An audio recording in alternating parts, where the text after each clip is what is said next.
Bonjour et bienvenue sur Couleur TV. Donc, deuxième partie de notre entretien sur le bilan des 30 ans de la Conférence nationale souveraine du Niger. Donc, toujours avec notre invité spécial, M. Nebere Bachir, trésorier auprès de l'ambassade du Niger au Maroc. Bonjour et encore bienvenue. Bienvenue, merci pour que vous me donnez de parler sur votre micro. C'est toujours un plaisir de vous recevoir. Voilà, c'est un plaisir partagé. Alors, on s'était arrêté sur l'impact, on va dire, de la démocratie sur la politique étrangère du Niger. Donc, cette fois-ci, on va revenir au plan national avec cette question quand même qui a posé pas mal de problèmes avant la conférence déjà. On se rappelle du 9 février 90, du massacre qu'il y a eu avec la mort de 3 étudiants, beaucoup de blessés. Donc, cela fait partie des revendications ou des questions qui étaient posées lors de la conférence déjà, à savoir le fait de connaître les commanditaires et afin que justice soit faite. Et jusque-là, cette question, en fait, n'a pas eu de réponse. Est-ce que vous pensez qu'il y a une once d'espoir qu'un jour, en fait, on puisse avoir justice par rapport à cela? Oui, merci. Je pense que les événements sont connus. À la conférence nationale, tous les acteurs ont été interpellés par rapport à ce qui s'est passé le 9 février. Moi, j'ai été un acteur syndical. J'ai toujours dit effectivement qu'on doit pouvoir garder espoir sur cette scandaleuse affaire parce qu'à un moment donné, il y avait eu une fuite de responsabilité. Le président d'antan avait dit effectivement que quand il quittait le Niger, il n'avait à aucun moment, il n'a donné d'ordre de tirer sur des étudiants. La situation avait fait coup à la conférence. On avait identifié effectivement qui étaient les auteurs de cette barbarie. Maintenant, il y a une structure des étudiants qui réclament aujourd'hui justice par rapport à ça. De vous à moi, est-ce que les revendications qui sont faites, est-ce que au vu des revendications que nous faisons ou que les étudiants font aujourd'hui, est-ce que on peut penser aboutir à quelque chose? Qu'est-ce qu'on fait généralement? Il n'y a pas d'activité ou de revendication tant qu'on n'arrive pas à l'anniversaire. C'est le 9 février qu'on organise des recueillements et des marches. Moi, j'ai dit quand j'étais étudiant que ça ne peut pas aboutir tant qu'il n'y a pas des actions concrètes qui sont posées pour amener effectivement à l'État, amener l'État à revoir effectivement sa copie. On va passer des années et des années sans justice. Et malheureusement, c'est ce qui est en train de se faire. Et effectivement, en tout cas, vous avez raison absolument, puisque c'est vrai, il n'y a que le 9 février que cette question remonte. Oui, parce que quand vous prenez les plus jeunes élèves aujourd'hui, ils disent que la semaine du 9 au 16 est chômée. Il y a des élèves qui ne savent même pas de quoi il s'agit, mais c'est devenu une routine. Du 9 au 16, on n'étudie pas. Le 9, on va au recueillement, on fait des marches et tout, et c'est fini. Et on n'en parle plus, il faut l'année prochaine. Mais moi, je pense que il y a aujourd'hui un dispositif, un arsenal juridique aujourd'hui qui peut permettre à l'USN et ses dirigeants de pouvoir poser des revendications concrètes qui vont amener effectivement à ces auteurs d'être traqués. Tout à fait, parce que je me rappelle que le 9 février passé, il y avait des vidéos qui circulaient sur Facebook où on demandait aux élèves, en fait, quel est le symbole, qu'est-ce que ça leur dit la date du 9 février. Et malheureusement, sur 10, difficilement qu'on arrive à avoir 2, en fait, qui sachent de quoi il s'agit. Et à plus forte raison, justement, comme vous le dites, matérialiser la chose, parce que tant que ça reste des slogans, ça va être difficile que ça puisse aboutir à Personne n'est inquiété. Ouais. Personne n'est inquiété avec des slogans. Il faut poser des actes légaux qui vont effectivement amener à ce que justice soit faite. C'est mon ultime conviction. On espère que l'USN entendra ce message et qu'elle fera le nécessaire en tout cas. Alors, maintenant, une question un peu politique, on va dire. Depuis 93 jusqu'à l'élection présidentielle la plus récente de 2021, 2020-2021, on n'a pas assisté à une transition démocratique entre deux chefs d'État élus. Est-ce que vous pensez qu'avec cette transition à laquelle on vient d'assister, est-ce que c'est derrière nous? Est-ce qu'on peut estimer que c'est fini maintenant? On le souhaite et c'est une première au Niger, il faut la saluer. Je pense que nous devons tous avoir la conviction ou le souhait de mettre derrière nous ces événements malheureux. Parce qu'aujourd'hui, un coup d'État ou une prise de pouvoir par la force n'est pas en fait quelque chose à envier, n'est pas quelque chose de bien pour une démocratie. Nous sommes en démocratie. J'avais parlé tantôt des politiques publiques. Je pense que on doit pouvoir mettre les bouchées doubles pour que nous puissions nous mettre la main dans la main pour organiser effectivement la conduite du pouvoir dans nos pays. Quand vous prenez, malheureusement, le Niger est l'un des pays où effectivement les coups d'État sont récurrents. Mais je pense que avec une politique tendant à mettre tous les Nigériens au travail, on peut pouvoir éradiquer ces événements. Aujourd'hui, il y a des pays où on ne peut pas imaginer effectivement qu'il y ait des coups d'État. Des démocraties où tout le monde connaît son rôle, où tous les droits sont assurés. Parce que aujourd'hui, il ne faut pas se leurrer. Les militaires qui prennent les pouvoirs partout au monde, c'est quand il y a une situation de blocus. On a toujours dit effectivement que les institutions de l'État sont bloquées. Et je pense que dans tous les pays, il y a aujourd'hui une législation qui permet à ce que tout soit balisé par rapport en fait à la gestion de l'État. Tant qu'il y a un blocus, c'est qu'il y a un problème quelque part. Donc on peut effectivement créer les conditions pour que tous les droits soient donnés, pour que effectivement tous les secteurs soient pourvus des hommes effectivement qui sont capables de pouvoir conduire les actions de la cité pour que effectivement qu'on ne puisse pas assister à ces événements malheureux. Je pense pour ma part que c'est derrière nous. On le souhaite en tout cas vivement et il faut des institutions quand même qui soient assez fortes et accompagnées justement ou gérées par des hommes forts également. Mais aujourd'hui, il y a quand même une question qui décourage, on va dire, et qui laisse les Nigériens dans une grande consternation. Il s'agit de nombreux scandales qu'il y a eu, en fait, des détournements, et ce sur plusieurs régimes, plusieurs régimes politiques qu'on a connus au Niger. Et nombreux, malheureusement, parmi ces scandales-là sont restés impunis. Et jusqu'à aujourd'hui, donc, est-ce qu'il y a une chance, en fait, de mettre fin à cette impunité et comment? Je le crois vivement parce qu'aujourd'hui, le président de la République l'a affirmé dans sa déclaration de politique générale et je suis conscient qu'il faut faire un travail de mentalité. Il y a aujourd'hui un véritable incivisme que nous développons et qui aujourd'hui fait en sorte que le Niger prend un coup dur. Cela passe effectivement par l'ajustement de nos programmes d'éducation. Quand vous prenez aujourd'hui, il y a avec ce qu'on a connu dans le passé, dans le cadre de la réforme de l'éducation au Niger, on est passé outre de tout ce qui est valeur intrinsèque qui nous permettent aujourd'hui de pouvoir aimer ce qu'on a de plus cher qui est le Niger.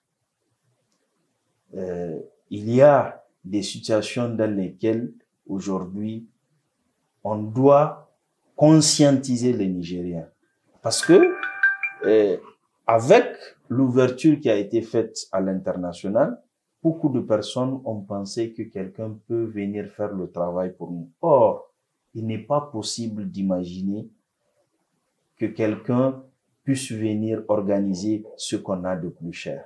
Donc, on doit pouvoir non seulement mettre les travailleurs, parce qu'on parle aujourd'hui de fonctionnaires, quand on parle aujourd'hui de détournement, on parle de fonctionnaires. Moi, je pense que au vu du niveau de vie des Nigériens, on doit pouvoir ajuster les rémunérations des fonctionnaires, parce qu'aujourd'hui, il est bien facile de pouvoir focaliser la faute que sur les fonctionnaires. Il faut aussi que l'État prenne sa part de responsabilité. Il faut d'abord mettre des gens responsables à la place qu'il faut, comme on a l'habitude de le dire, le fameux slogan, mais aussi créer les conditions pour que l'État soit mis dans ses droits. J'ai en mémoire l'actualité aujourd'hui des détournements que vous parlez, mais il y a aussi un autre état de fait qui est là, qui est l'impunité.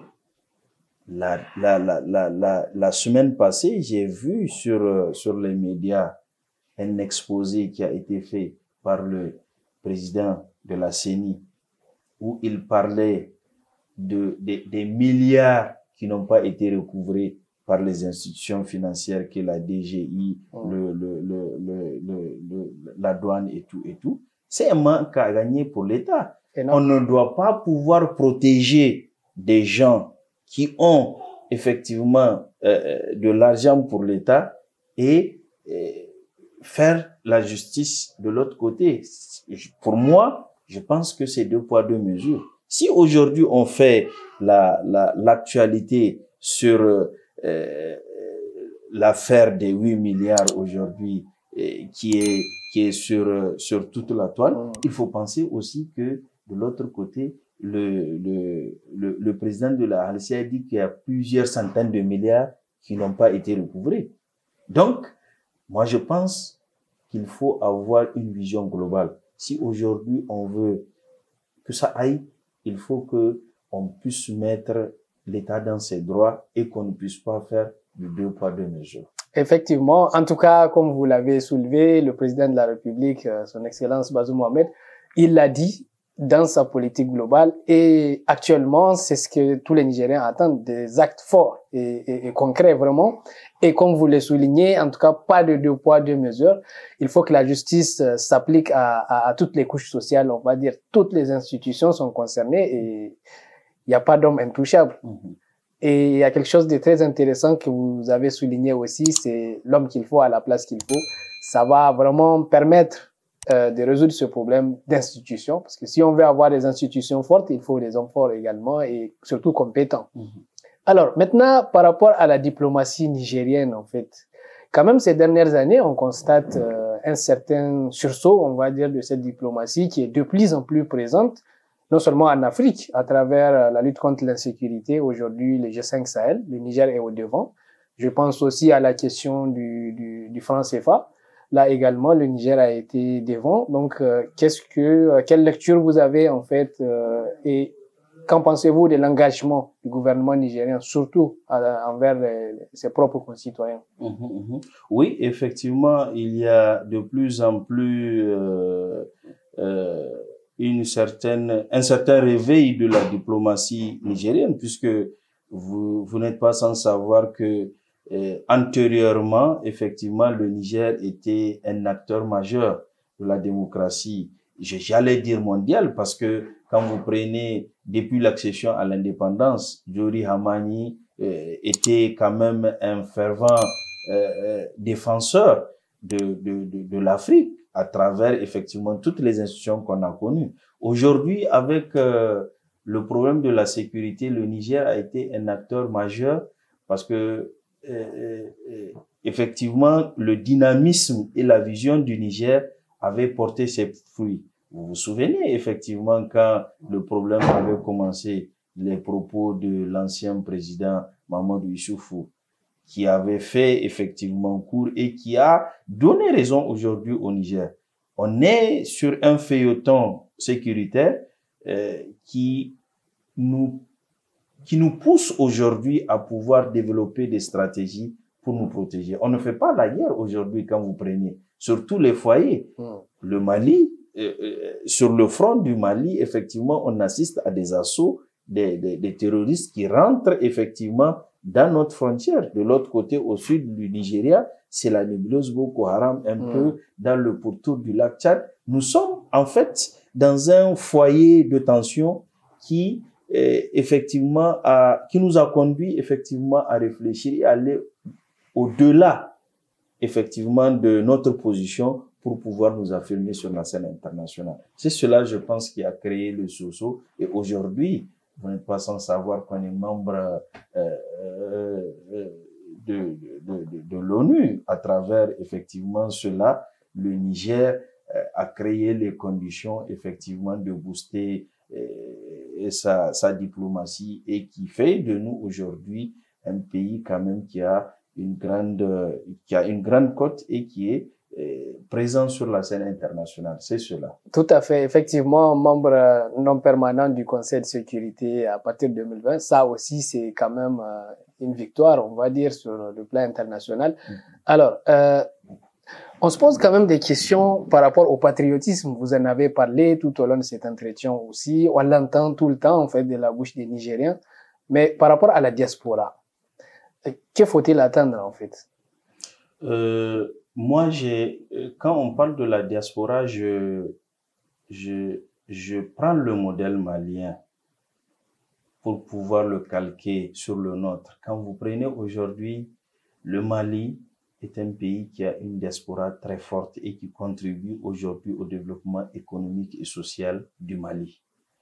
Il y a des efforts aujourd'hui qui sont en train d'être faits au niveau de notre diaspora, parce que quand vous prenez l'ancienne dénomination du ministère de l'enseignement supérieur, elle incluait la protection des Nigériens à l'extérieur. Bon, malheureusement, avec la nouvelle appellation, il n'y a pas cet état de fait, mais toujours, il y a des efforts qui sont faits pour pouvoir approcher la diaspora de la source. Il y a effectivement des élections qui vont se faire pour élire des députés de la diaspora. Ça, c'est une avancée. Mais au-delà, je pense qu'il faut pouvoir créer les conditions pour que aujourd'hui cette diaspora soit utile pour le pays. Parce que à un moment donné, il y a même des fuites, j'allais dire de capitaux, des fuites et effectivement de conscience. Parce que quand vous prenez aujourd'hui, ils sont nombreux aujourd'hui des Nigériens qui sont partis, qui ont eu les opportunités pour aller étudier, qui ont fait des études effectivement qui peuvent apporter aujourd'hui une lueur d'espoir au Niger, mais qui sont restés dans les pays où ils ont étudié. Ça, je pense que c'est un travail qu'il faut faire de conscientisation pour pouvoir amener les gens à rentrer au Niger pour pouvoir construire ce pays. Parce que je l'avais tantôt dit, personne ne va construire le Niger à notre place. Et même si effectivement on n'arrive pas à cet état de fait, de pouvoir créer les conditions pour que la diaspora puisse participer de façon active dans la construction effectivement de notre pays. Il y a des actions ça et là qui se font, mais je pense qu'on peut améliorer et qu'on peut amener effectivement cette élite à pouvoir contribuer de façon efficiente et efficace dans le développement économique du Niger. Exactement. En tout cas, le message est assez clair. Mais c'est vrai, il y a des actions, mais c'est pas harmonisé en fait. Et aujourd'hui, quand on demande à ces Nigériens qui ont étudié et qui travaillent dans leur pays d'accueil, pourquoi ils ne rentrent pas, très souvent on entend qu'il n'y a pas de cadre. En fait, qu'il n'y a pas un cadre qui leur permette de retourner. Donc, je pense qu'à ce niveau aussi, l'État a quelque chose à faire. Oui, quand on dit qu'il n'y a pas de cadre, mais plutôt de débouché. Voilà. Parce qu'aujourd'hui, effectivement, il y a un système qui est là au Niger qui n'intègre pas tout. Mais aujourd'hui, il faut aussi que les gens arrêtent de penser que l'État peut tout faire. Moi, je pense qu'on peut aussi, j'avais tantôt dit que l'État, c'est vous, c'est moi, c'est eux. Donc, c'est tout le monde qui constitue aujourd'hui l'ancrage de l'État. Donc, si aujourd'hui on doit pouvoir penser que si aujourd'hui on pense qu'on peut aider l'État à faire, je pense qu'on gagne de plus. Il y a des gens qui l'ont compris et qui sont avancés dans cet état de fait. Mais aujourd'hui, il faut qu'on puisse créer les conditions pour amener les Nigériens à comprendre que c'est ensemble qu'on peut construire ce pays, c'est ensemble qu'on peut aider l'État à atteindre les objectifs visés. Parce qu'aujourd'hui, j'étudie. Si je dois étudier, par exemple, l'État a créé les conditions pour que je puisse étudier, même si aujourd'hui on sait que ce n'est pas forcément cela, mais l'école quand même a été gratuite. Donc, si à un niveau, je pense que si j'étudie, il faut forcément que je travaille pour l'État, il y a aussi des conditions qui permettent à l'État de recruter. Il y a tout ce que vous connaissez comme crise économique, comme rapport aujourd'hui entre les recettes de l'État, les charges de l'État et tout cela. C'est des aspects aujourd'hui qui permettent à l'État d'établir une politique de recrutement. Si aujourd'hui les conditions ne sont pas réunies, ce n'est pas pour autant que moi je ne puisse pas créer les conditions pour créer une activité qui va permettre non seulement de pouvoir me créer un développement personnel, mais aussi d'aider l'État dans les activités. Quelqu'un qui crée une école aujourd'hui, on sait que l'éducation revient effectivement à l'État. C'est un droit pour tout Nigérien d'être éduqué. Si quelqu'un aujourd'hui décide de créer une école privée, c'est pouvoir accompagner l'État dans ses activités. Si quelqu'un, un médecin aujourd'hui décide d'ouvrir une clinique, c'est accompagner l'État dans le domaine sanitaire, etc., etc. C'est cela la vision qu'on doit avoir. Si l'État peut me recruter, tant mieux, mais avec ce que j'ai appris, avec les compétences acquises, je peux aussi aider l'État à pouvoir construire effectivement ou à atteindre ses objectifs. Voilà en fait moi ma vision et voilà ce qu'on doit pouvoir inculquer à notre diaspora pour qu'elle puisse être à l'avant-garde aussi de la construction de notre pays. Effectivement, vous l'aurez compris, hein, la diaspora, nous espérons que le message est bien passé. L'entrepreneuriat, tout simplement, en fait. Il ne faut pas se focaliser sur l'État. L'État a à faire, c'est clair, il est en train de faire et il va continuer à faire. Mais nous avons aussi de notre côté, comme vous l'avez souligné, notre pierre à apporter, en fait, dans ce grand édifice.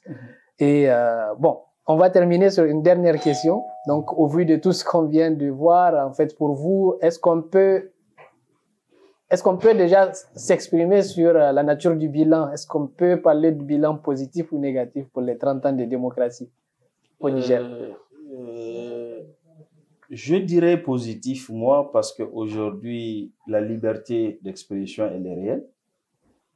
La liberté d'association, elle est réelle. Les institutions qui sont issues effectivement de ce processus sont installées. Il y a aujourd'hui une certaine envie à aller de l'avant, mais il reste beaucoup à faire. Le bilan, il est, je ne dirais pas négatif, mais il est mitigé parce que il y a les institutions qui sont mises en place, il y a les réalités aujourd'hui qui sont là, mais beaucoup reste à faire. Exactement. Donc, c'est un problème, on va dire, de fonctionnement. Le cadre, de manière globale, il y est, les institutions sont là, il y a quand même des acquis, comme vous l'avez dit, mais il y a encore du travail, surtout pour ce qui est du nationalisme, pour ce qui est de la bonne gouvernance. Donc, on a du chemin, mais on va rester positif, tout simplement. Exactement. Voilà. C'est mon ultime conviction. Et on peut y arriver en créant les conditions aujourd'hui de pouvoir réussir, parce que il ne faut pas aussi être fataliste. On dit que nous sommes toujours derniers, mais nous sommes derniers par rapport à quoi? On peut améliorer aujourd'hui la scolarité, c'est des indices. On parle de l'IDH. On peut aujourd'hui créer les conditions pour amener les filles à l'école. On peut améliorer aujourd'hui notre plateau médical. On peut créer les conditions pour que effectivement les recettes de l'État soient recouvrées. On peut créer les conditions pour que effectivement la justice soit faite, etc., etc. Ce n'est pas sorcier. c'est une organisation sociale qui conduit effectivement à ce que on puisse être sur les rails. On a des ressources humaines compétentes aujourd'hui au Niger. On a le cadre qui nous permet de réussir. Je pense qu'on doit faire un véritable travail sur nous-mêmes pour qu'on puisse aller de l'avant. Voilà, on va rester sur cette note positive. Donc, comme on l'a dit, l'impossible n'est pas nigérien. Et nous espérons que au bout du 40e anniversaire de la démocratie, que nous soyons déjà sur de bonnes rails, on va dire. Et voilà, et que nous serons là pour reprendre cet entretien, pour dire que finalement un travail a été fait et que ça a abouti. Un travail sur nous-mêmes. Voilà. Parce que c'est cela qu'il faut comprendre. Il faut comprendre que le travail doit se faire sur nous-mêmes d'abord. On a tendance toujours à doiter la France, nos dirigeants, le système, mais il y a quand même véritable un travail sur nous-mêmes qui doit être fait d'abord avant de pouvoir aller de l'avant. Exactement. Comme on l'a dit, c'est toujours facile de remettre les autres en question, en fait, mais c'est toujours difficile de faire son propre jugement à soi-même. Donc, nous espérons que ce travail-là sur nous-mêmes sera fait et que le Niger va finalement avancer et retrouver sa place qu'il mérite. Merci à vous. Je rappelle que vous êtes trésorier auprès de l'ambassade du Niger au Maroc. Merci de nous avoir accordé cet entretien. Je vous remercie également. À très bientôt. Merci.